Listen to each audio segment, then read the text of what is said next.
Hello மக்களே, இன்றைக்கி நம்ம டிஸ்கஸ் பண்ண போகிற டாபிக் என்ன அப்படின்னு சொல்லி பார்த்தீங்கன்னா, ரீசெண்டாக அதாவது நேற்று அமெரிக்காவில் ஒரு பெரிய சேஞ்ச் ஓவர் நடந்திருக்கு. அது என்ன அப்படின்னு பார்க்கலாம்.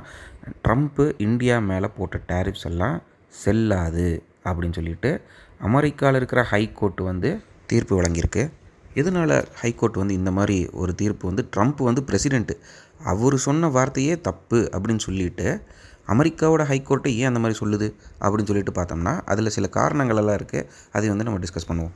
அதில் ஃபஸ்ட்டு அமெரிக்கா ஹைகோர்ட் சொல்கிறது என்ன அப்படின்னு பார்த்தோம்னா, ட்ரம்ப் கையில் எடுத்திருக்கிற இந்த டேரிஃப் வார், அதாவது எதிர்நாட்டு மேலேயோ இல்லை நட்பு நாடு மேலேயோ டேரிஃப் திணிக்கணும், அதாவது டேக்ஸ் இம்போசிஷன் பண்ணணும் அப்படின்னா அது சும்மா பண்ண முடியாது.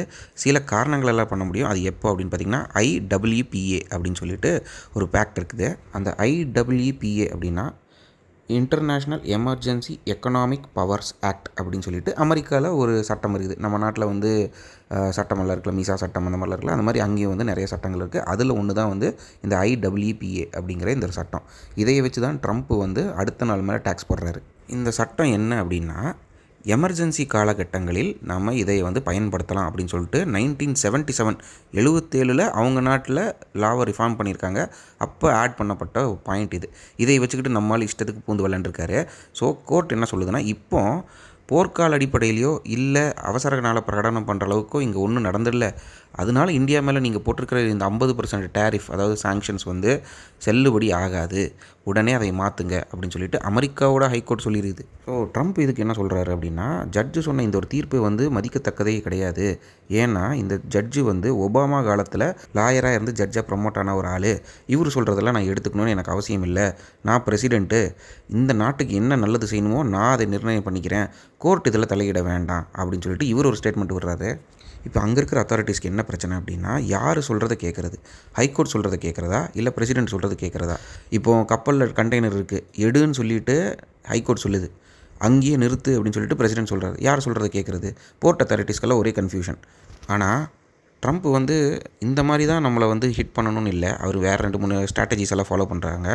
அதாவது இவங்களோட பொருளை அமெரிக்கா மட்டும் வாங்காது, மற்ற சில நாடுகளும் வாங்க முடியாமல் தடுக்கிறாங்க.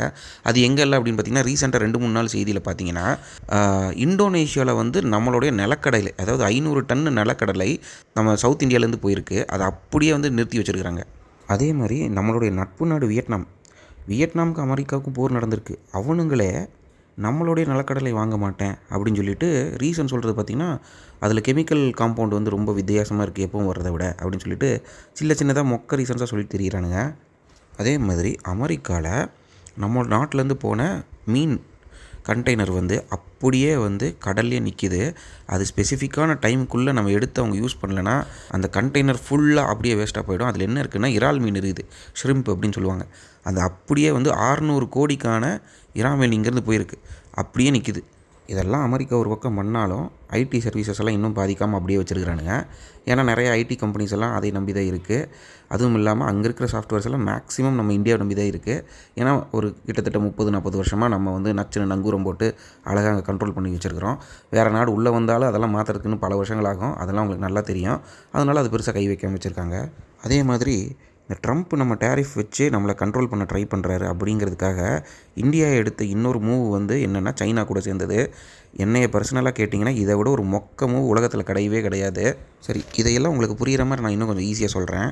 இந்தியா ஒரு ஆள், ரஷ்யாவும் சைனாவும் பக்கத்தில் இருக்கிற நண்பர்கள், அமெரிக்கா வந்து அடுத்த தெருவில் இருக்கிற ஒரு வியாபாரி. இப்போது எனக்கும் அந்த வியாபாரிக்கும் ரொம்ப நாளாக வந்து வியாபாரம் நடந்துட்டுருக்கு. நடந்த சின்ன அவங்க வீட்லேயோ நம்ம வீட்லேயோ நடந்த சின்ன உட்கூசலால் எனக்கு அவருக்கும் கொஞ்சம் மனஸ்தாபம் ஆகிடுச்சு.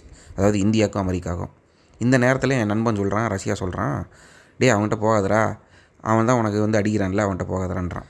பக்கத்து வீட்டில் இருக்கிற சைனாக்காரன் ஆல்ரெடி ஒரு சைக்கோ. அவங்ககிட்ட போய் நம்ம வந்து நட்புக்கரம் நீட்டுறோம் அப்படிங்கிறது வந்து ஒரு சைக்கோ கிட்ட வந்து இன்றைக்கி நட்புக்கரம் நீட்டுவோம், நாளைக்கு சப்புன்னு திருப்பி அப்பி போடுவான். எப்போ போவான்னு யாருக்கும் தெரியாது. அந்த மாதிரி ஒரு ஆள் தான் சைனா. ரஷ்யா சொன்னான்னு சொல்லிட்டு நம்ம போய் சைனா கிட்ட சேர்ந்துருக்கோம், அதுதான் தப்பு. நண்பர்கள்கிட்ட நம்ம எப்போ வேணால் அடிச்சுக்கலாம், சேர்ந்துக்கலாம், அது பிரச்சனையே கிடையாது.